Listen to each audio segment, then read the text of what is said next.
खरं तर शिरीष महाराज मोरेंच्या घरी आज तुम्ही सांत्वनपर भेट घेतली त्यांच्या कुटुंबियांची, त्यांना तुम्ही आर्थिक मदत देखील करणार होतात, काय नेमकं ठरलं? कसं आहे, देव देश आणि धर्मासाठी आधुनिक काळामध्ये लढणारी खूप कमी मंडळी आहेत आणि हा तर 30 वर्षाचा होतकरू तरुण होता. जगद्गुरु तुकाराम महाराजांचे 11वे वंशज, ती ब्लड लाईन असणारा हा डेडिकेटेड हिंदुत्वाच्या प्रती कमिटेड असणारा माणूस.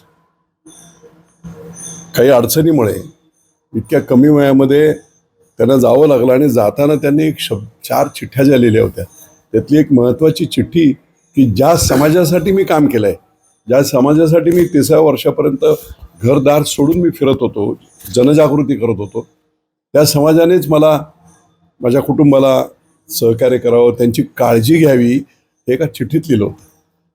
जेव्हा ती पहिल्यांदाच चिठ्ठी मी जेव्हा ती त्याच दिवशी 5 मिनिटात वाचल्यानंतर मला प्रचंड दुःख झालं होतं. आमचं 7-8 दिवसापूर्वी, 5-6 दिवसापूर्वी जेव्हा मी उपमुख्यमंत्री एकनाथराव शिंदे यांच्याशी चर्चा केली, ते सुद्धा म्हणे खूप दुःखी झाले होते. अरे म्हणे, काय त्यांनी लिहिलं होतं चिठ्ठीत 30-32 लाखाची कर्जाची रक्कम, ही काय रक्कम आहे काय म्हणे. थोडी जरी कल्पना दिली असती, हा मराठा माणूस, एवढा ताकदीने लढणारा माणूस, थोडी जरी कल्पना असती तर हा प्रसंग याचं काय कारण होतं. सद्गतीत झालेले होते ते. आणि म्हणून आज त्यांचा वाढदिवस होता.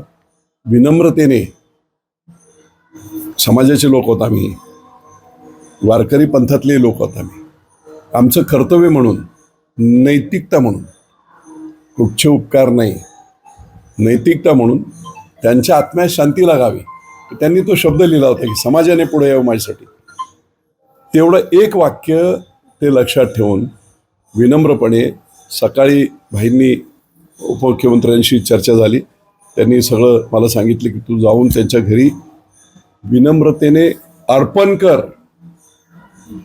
आणि म्हणून तसं त्यांना मी आज येऊन सगळ्यांशी चर्चा करून, सगळे नातेवाईक आहेत, माझे इथे नातेवाईक आहेत, त्यांचे सगळे हे नातेवाईक आहेत, आणि मग सर्वांशी चर्चा वगैरे करून शेवटी स्वाभिमान ही देखील महत्त्वाची बाब आहे. पण हा कोण आहे? मग तुमच्या घरातला माणूस आहे, जिथे कुठे पुढे आला आहे तो. आणि त्यामुळे आम्ही सगळेच, एकनाथभाई असतील, आम्ही सगळेच प्रामाणिकतेने, निष्ठेने, विनम्रतेने, हे आपलं कर्तव्य आहे. आणि म्हणून मी त्यांच्या ते सुपूर्द करून आता निघालो आहे. त्यामुळे निश्चितपणे आनंद एवढाच वाटेल की त्यांनी जे शेवटचं वाक्य केलं होतं लीड चिठ्ठी, सुप्रीम कोर्टसुद्धा बोलते की सोसाईट नोट किंवा ज्या नोट असतील त्या अल्टिमेट आहेत, त्याच्या पुढे कसली चर्चाच नाही. त्यामुळे त्यांचं जे मनात होतं ती मनशांती त्यांना लाभावी. आणि भाईंचा आज वाढदिवस आहे, त्यांना देखील ह्या पुण्यात्म्याचे आशीर्वाद मिळावे. पुण्यात्मा मी म्हणतो, 30व्या वर्षी या पुण्यात्म्याचे आशीर्वाद भाईंना मिळावे, त्यांनी महाराष्ट्राची आणखी सेवा करण्यासाठी अशा प्रकारची ताकद मिळावी, हा एकच हेतू या निमित्ताने होता.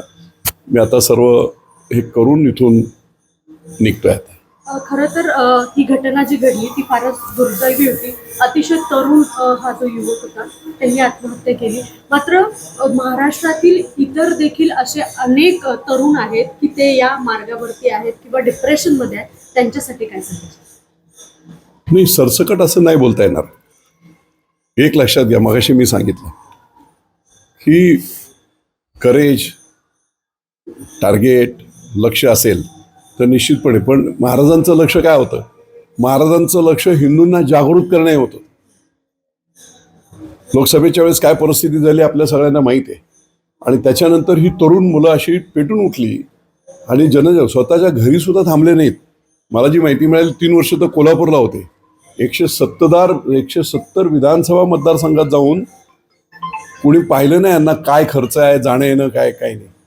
पण जे काय आहे ते स्वतःचं हे करून, माझी नैतिकता आहे, माझी जबाबदारी आहे धर्मरक्षणाची, राष्ट्ररक्षणाची, म्हणून केलेलं हे काम आहे. त्यामुळे भले 30व्या वर्षी जी घटना जी घडत असते तिला कोणीच टाळू शकत नाही असं बोललं जातं. पण 30व्या वर्षापर्यंत एवढं मोठं काम करून या घराण्याची जी परंपरा आहे, मोरे घराण्याची, लोकांना देणे. तुकाराम महाराजांनी सुद्धा शेवटी ते बुडवून टाकल्या सगळ्या त्यांचा सावकारची आणि लोकांना फ्री करून टाकलं. अशा पद्धतीचा तो वारसा त्यांचा आहे आणि त्या वारशाला अगदी अनुकूल अशा पद्धतीने ते जीवन जगले.